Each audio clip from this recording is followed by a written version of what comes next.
Hello friends, I am Ananya Varshney from Edumate और अब हम स्टार्ट कर रहे हैं tracing changes through 1000 years, that is the first chapter of class 7 history.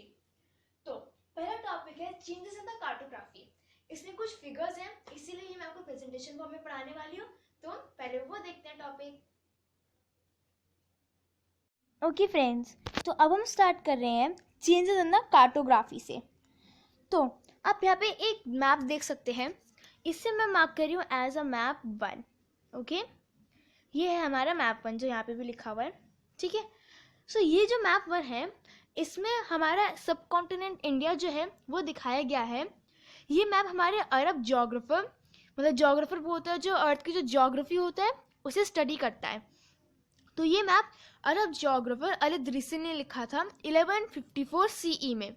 ठीक है, तो अब 1154 सीई में जो उन्होंने ये मैप बनाया है, ये कहता है कि इसमें इन्होंने जो इंडियन सब कॉन्टिनेंट है उसे फ्रॉम दी लैंड्स एंड सी दोनों दिखाया। मतलब ये वाला जो आप इसे जो थैंक यू वी से जो एरिया देख पा रहे हैं, ये है हमारा सी, और ये वाले जो रीजन है जैसे जो वाइट से जो ये हमारा जो पूरा रीजन है ये है लैंड। अब आप सोचोगे कि हमारे इंडिया तो ऐसे बिल्कुल नहीं दिखता आज, पर ये हमारा इंडिया ही है। इसमें डिफरेंस क्या है कि हमारा इंडिया आज एक्चुअल में कुछ ऐसा सा है और यहाँ पे नीचे श्रीलंका है। इन्होंने बस यही सेम चीज़ को उल्टा दिखाया हुआ है ना। तो ये मैप 1 है अल-इदरीसी का, जो अरब जोग्राफर थे 1154 सीई में।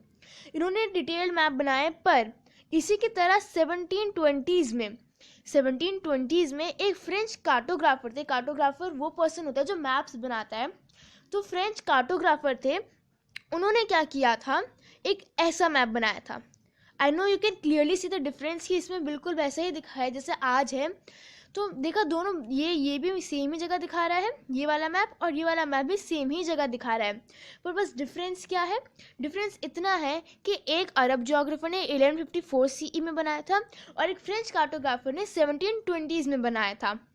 इसके बाद ये अपसाइड डाउन बना हुआ है, मतलब श्रीलंका नॉर्थ में दिखाया है और इंडिया को साउथ में, जबकि इसे ऐसा उल्टा है ना। और ये वाला जो मैप है, ये वाला मैप, इसमें जो है सारी चीज़ें अरबिक लैंग्वेज में मार्क्ड है और इसमें सारी फ्रेंच लैंग्वेज में मार्क्ड है।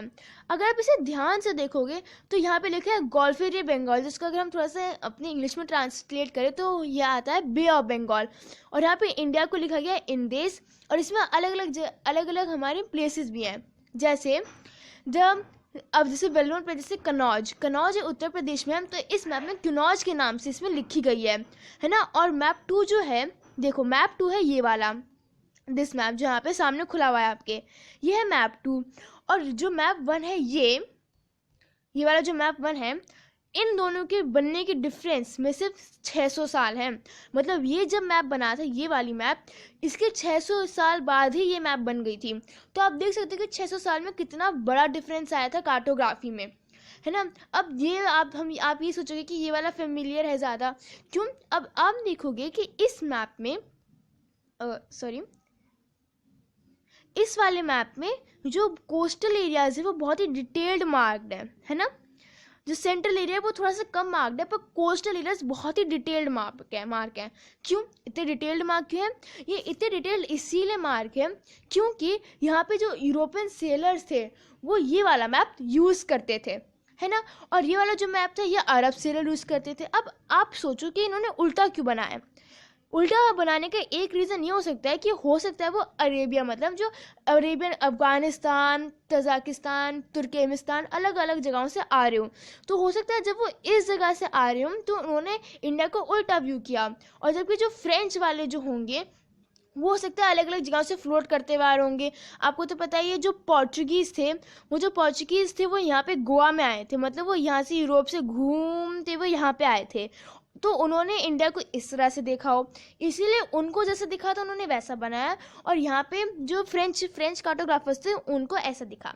अब ये जो मैप 2 है, हमें ये हमारे सब कॉन्टिनेंट का एक एटलस नोवेयो, जो एटलस नोवेयो थी ऑफ गुलामे डी आइड, एटलस नोवेयो ऑफ गुलामे डी आयल जो थे उसके ऑथर थे, जो उन्होंने एटलस लिखी थी एटलस नोवेयो, तो उसके जो ऑथर थे गुलामे डी आयल, उन्होंने ये मैप बनाया है। ओके सो ये हमारे टॉपिक, मैंने आपको चेंजेस इन कार्टोग्राफी करा दिया। फिर इसके आगे जो टॉपिक्स है न्यू एंड ओल्ड टर्मिनोलॉजीज, ये भी हम आज टॉपिक में कवर करेंगे। हिस्टोरियंस एंड द सोर्सेज भी हम कवर करेंगे, और सॉरी है ना। और यहाँ तक फिर हम इसके new social political groups, it means हम यहाँ तक कवर करने वाले हैं।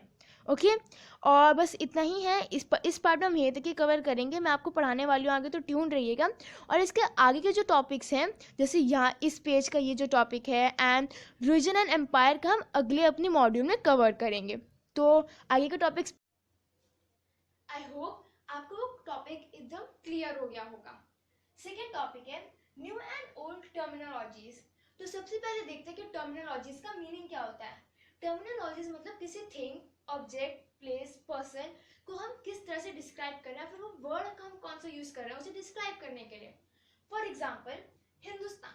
अब हिंदुस्तान जो टर्म है वो वैसे ही नहीं यूज होती थी पहले जैसे आज यूज होती है। It means terms like Hindustan are not used to describe the same thing as used in the past. Past में कुछ और यूज होती थी और आज कुछ और यूज होती हैं। तो सबसे पहले देखते हैं कि आज कैसे यूज की जाती है। आज जो टर्म हिंदुस्तान है उसे हम इंडिया का रीजन बताने के लिए यूज करते हैं। जैसे जो हमारी पूरी कंट्री इंडिया है, हम उसे नॉन पॉलिटिकल फॉर्म में, हम उसे पॉलिटिकली कहीं यूज नहीं करते, ऑफिशियली वो कहीं भी यूज नहीं की जाती, पर हाँ हम एज ए नेम उसे हिंदुस्तान कहते हैं। मिनाज-ए-सिराज। अब मिनाज-ए-सिराज जो थे वो एक पर्शियन क्रॉनिकलर थे। जो पर्शियन क्रॉनिकलर थे तो इन्होंने यूज किया था गंगा एंड यमुना की जो बैंक्स के बीच का एरिया था, तो गंगा यमुना बैंक्स और दिल्ली सुल्तान का जो एरिया था उस एरिया को डिस्क्राइब करने के लिए इन्होंने ये टर्म यूज की थी हिंदुस्तान। तो मिनाज-ए-सिराज ने क्या यूज किया, मतलब हिंदुस्तान का किस तरह से यूज किया था, ये डिस्क्राइब करने के लिए क्या था, जो गंगा यमुना बैंक्स वाली एरिया है, दिल्ली सुल्तानत की जो एरिया थी उसको डिस्क्राइब करने के लिए। बाबर। अब बाबर जो रूलर था उसने हिंदुस्तान टर्म को, जो इंडिया था हमारा, जो हमारा हिंदुस्तान वाला रीजन था, उसके फ्लोरा एंड फौना डिस्क्राइब करने के लिए यूज किया गया। जैसे इंडिया की फ्लोरा एंड फौना को क्या कहते थे, हिंदुस्तान। तो ये बाबर ने यूज किया था। आज के टाइम पे अलग होता है, मिनाज-ए-सिराज ने अलग किया था, बाबर ने अलग किया था। तो हम देख सकते हैं कैसे बाय द टाइम टर्म्स में चेंजेस आ गए। एक और एग्जांपल है इसका, फॉरेनर। अब फॉरेनर टर्म का क्या मीनिंग होता है, जो फॉरेनर टर्म होती है उसे आज हम क्या कहते हैं, anyone who is not the person of India, जो इंडिया का नहीं है वो फॉरेनर। अगर कोई यूएस से इंडिया में आता है तो वो हमारे लिए फॉरेनर है, जिसे हम हिंदी में परदेसी कहते हैं। लेकिन पुराने जमाने में इसे हम नहीं यूज करते थे, इसे हम इस सेंस में यूज नहीं करते थे। पुराने जमाने में अगर कोई आपका कल्चर का नहीं था, अगर कोई उस जगह का नहीं था जहाँ पे आप रहते हो, तो उनके लिए फॉरेनर था।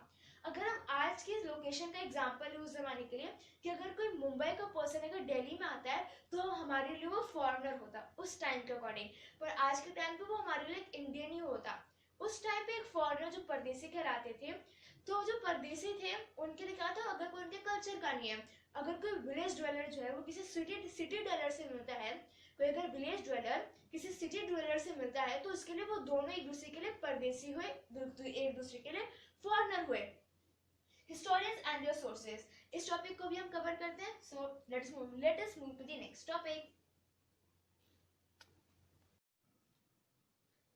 ओके, अब हमारा थर्ड टॉपिक है हिस्टोरियंस एंड देयर सोर्सेज। अब पहले देखते हैं कि हम किस टाइम पीरियड की बात करेंगे, 700 to 1750 BC। तो हम 700 to 1750 BC की टाइम पीरियड की बात करने वाले हैं। Available cheap and good quality of paper. अब हम सबको पता है कि कॉइन्स, इंस्क्रिप्शंस, आर्किटेक्चर, तो अलग अलग तरह के सोर्सेज थे ही हमारे पास ऑलरेडी, पर अब हमारे पास मैन्युस्क्रिप्ट्स आने लग गए, वो भी किस पे लिखी हुई, पेपर पे लिखी हुई। तो पेपर पे लिखी हुई मैन्युस्क्रिप्ट्स बहुत ही ज्यादा क्वांटिटी में बढ़ गई। इट मीन्स जो अब क्या हुआ था, उस टाइम पे जो कॉइन्स, इंस्क्रिप्शंस, आर्किटेक्चर और अलग अलग मॉन्यूमेंट्स जो थे उस टाइम पे तो थी, पर साथ ही साथ मैन्युस्क्रिप्ट्स और जो पेपर पे लिखते टेक्सचुअल रिकॉर्ड्स जो होते थे, जो टेक्सचुअल रिकॉर्ड्स थे वो ज्यादा बहुत ही बढ़ गए। What I am saying that is textual records, textual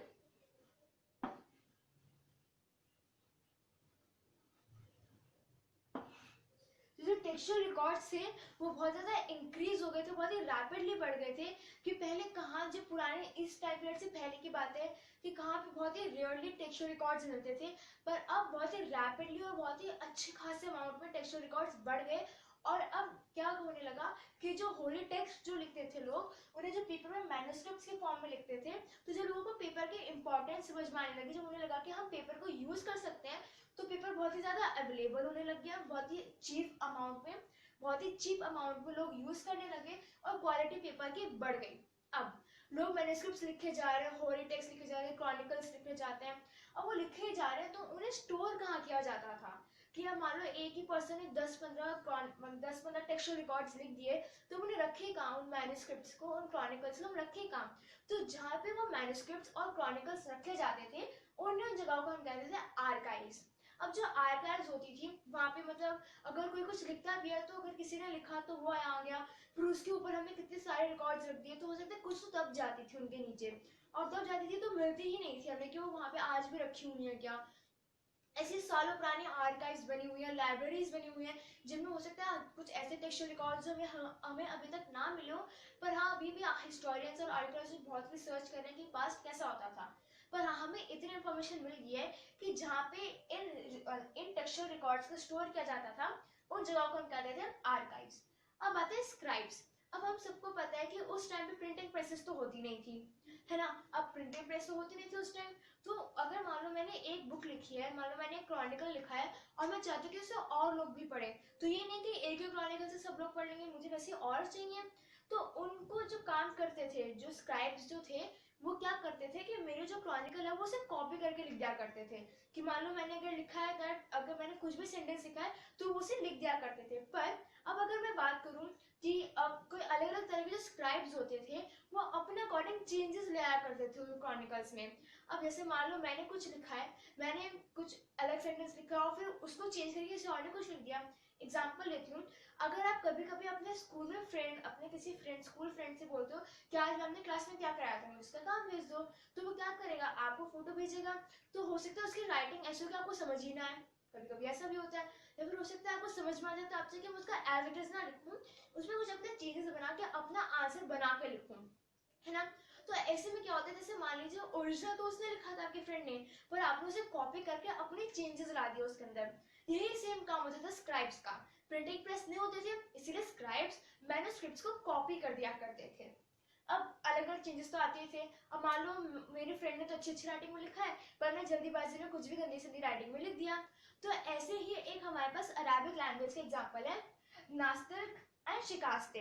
अब जो नास्तक थी वो कर्सिव राइटिंग थी। कर्सिव राइटिंग मतलब जो अच्छे अच्छे से, मतलब सुंदर सुंदर लिखा जाता है और इजी थी पढ़ने में, उसे समझा जा सकता था। पर शिकास्ता जो थी वो बहुत ही डेंस थी, बहुत ही चिपकी चिपकी से लिखी जाती थी, है ना, और उसे पढ़ना भी बहुत डिफिकल्ट होता था। तो यही राइटिंग में चेंजेस थे कि कुछ लोग कुछ नास्तिक में लिखते थे, कुछ शिकास्ते में लिखते थे, तो बहुत ही डिफिकल्ट हो जाता था। जबकि अगर दोनों सेम ही चीज़ है तो हमें कंफ्यूजन होता था कि क्या दोनों सेम है एक्चुअली, क्योंकि राइटिंग में तो डिफरेंस होता था। अब जियाउद्दीन बरानी। अब जियाउद्दीन बरानी जो था, एक क्रॉनिकलर था।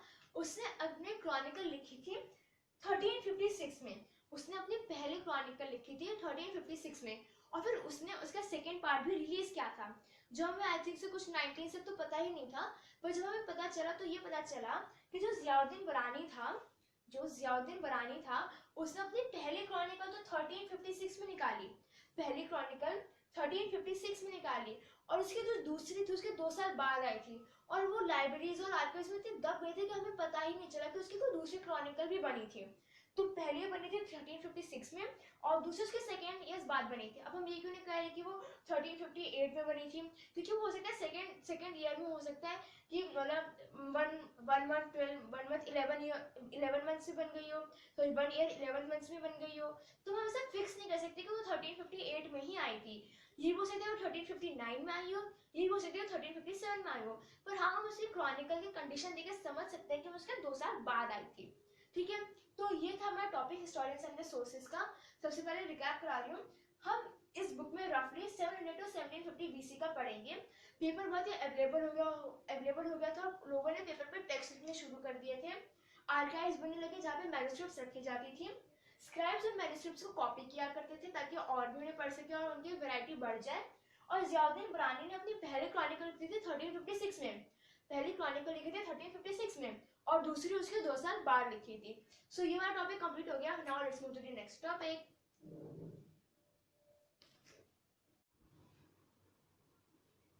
Hello friends, I am Ananya Varshney from Edumate, और अब हम स्टार्ट कर रहे हैं अगला टॉपिक से, जो है problems faced by the historians. तो जो हिस्टोरियंस थे वो अलग अलग तरह के प्रॉब्लम्स फेस करते थे। जैसे एग्जांपल लेते हैं हम, अगर आपने अपने फ्रेंड का होमवर्क कॉपी किया है तो क्या टीचर को कंफ्यूजन नहीं होगा कि किसने किसका कॉपी किया है? अगर उसकी और आपके राइटिंग में डिफरेंस तो है, हमारा समझ जाइए कि ये इसकी कॉपी है, ये इसकी कॉपी है, पर क्या टीचर ये पहचान पाएगी कि किसने किसका कॉपी किया है? अब टीचर को तो नहीं पता कि आपने उसका कॉपी किया है, सो कंफ्यूजन तो होगा। तो हिस्टोरियंस को भी इसी बात में कंफ्यूजन आता था कि जो स्क्राइब्स हैं उन्होंने ओरिजिनल लिखी थी कि जिसने लिखी थी वो कौन था। मतलब बहुत कंफ्यूजन था कि किसने लिखी थी, कि स्क्राइब ने जो कॉपी की है वो ओरिजिनल है या फिर जो दूसरी वाली कॉपी है वो ओरिजिनल है। तो बहुत ही कंफ्यूज रहते थे हिस्टोरियंस, इसीलिए उन्हें बहुत ही डिटेल रिसर्च करनी पड़ती थी इसके बारे में कि किसके पेन से किस क्वालिटी में लिखा गया है। फिर बहुत ही ज्यादा डिटेल रिसर्च होती थी, तो इसीलिए उन्हें बहुत प्रॉब्लम फेस होती थी ये चेक करने में कि ओरिजिनल किसने लिखी है। फिर new social and political groups. अब टाइम था चेंज का, मतलब चेंजेस आ रहे थे और उन्हें ट्रेस करते जा रहे थे। तो चेंजेस जो आ रहे थे उसमें सोशल एंड पॉलिटिकल ग्रुप में भी चेंजेस आए थे। जैसे नए नए इन्वेंशन आने लगे, जैसे पर्शियन व्हील आया इरिगेशन में, और बहुत सारे अलग अलग तरह के इन्वेंशन आए। तो उनसे क्या हुआ, जो हमारा डेवलपमेंट था और अलग अलग तरह की नई नई इन्वेंशन आए, तो उनसे क्या हुआ, हमारे जो डेवलपमेंट था, हमारे मतलब जो हमारी टेक्नोलॉजी थी उस टाइम की, यस टेक्नोलॉजी कह सकते हैं उसे, उसमें इम्प्रूवमेंट आया। नए फूड बेवरेजेस आए, जैसे अलग अलग तरह की फूड डिस्कवर किए। अगर पहले लोग सिर्फ राइस और व्हीट ही खाते थे तो नया पोटैटो आ गया, तो अलग अलग तरह के नए फूड बेवरेजेस आने लगे। चिली भी आई थी। A period of economic, political, social and cultural changes. It means social, political, economic और अलग अलग तरह के cultural changes भी आए थे। जैसे इकोनॉमिक मतलब हो सकता है टैक्सेस में चेंज आ गए हो, मुगल पीरियड आया था, दिल्ली सुल्तान आए थे, तो इन सब में टैक्सेस का अलग सिस्टम हो, तो एक इकोनॉमिक चेंज आ गया। पॉलिटिकल मतलब एडमिनिस्ट्रेटिव फीचर्स अलग हो, जैसे मुगल्स ने अलग रूल किया था, सुल्तान ने अलग रूल किया था, देन अलग अलग जो ब्रिटिशर्स आए थे उन्होंने अलग रूल किया था, तो उनका पॉलिटिकल डिफरेंट था, पॉलिटिकल चेंजेस आए। सोशल मतलब नहीं जाति है, जाति मतलब जैसे राजपूत, सिख्स, जाट्स, अहोम्स और मराठास, अलग अलग तरह के हमारे पास जातिज हैं, तो ये सोशल चेंज हुआ। कल्चर मतलब उन्होंने अलग अलग फेस्टिवल्स बनाने शुरू कर दिए। जो कल्चर था, जैसे मुस्लिम कल्चर बहुत इंप्रूव हुआ जब मुगल्स एंड दिल्ली सुल्तान आए, तो बहुत ही कल्चरल चेंज भी आया। तो ये जो 700 मैंने आपको पिछले टॉपिक में बताया था, 700 टू 1750 BC का जो टाइम पीरियड है, इसमें बहुत सारे चेंजेस आए थे जिनके बारे में हम इस पूरी बुक में पढ़ने वाले हैं। फिर ग्रेट मोबिलिटी मतलब बहुत ही अच्छे तरह के ट्रांसपोर्टेशन में एडवांसमेंट आ गई थी, और इतना एडवांसमेंट आ गई थी कि हम एक जगह से दूसरी जगह पे काफी जल्दी पहुंच जाए थे। मतलब इतना नहीं कि आज, मतलब जो पहले से टाइम से, मतलब मानो 700 BC की बात करते हैं, तो 700 BC में मान लो अगर किसी को दिल्ली टू मुंबई जाने में अगर 1 डे या 2 डेज लगते थे, तो हो सकता है 600 BC में 3 या 4 डेज लगते हो। तो मतलब बहुत ही इंप्रूवमेंट आ गया था मोबिलिटी में, बहुत ही इंप्रूवमेंट आ गया था ट्रांसपोर्टेशन में। मोबिलिटी मतलब ट्रांसपोर्टेशन, तो बहुत ही अच्छे इंप्रूवमेंट्स है। तो इस चैप्टर में हमने आधा कवर कर लिया है और बाकी का हम बाद में कवर करेंगे। So that was all for today. Do not forget to like, subscribe, share and comment to my YouTube channel Edumate. और हाँ, अगर आपने मुझे अभी तक इंस्टाग्राम पे फॉलो नहीं किया है तो आप मुझे यहाँ पे भी फॉलो कर लीजिएगा। So thank you and bye.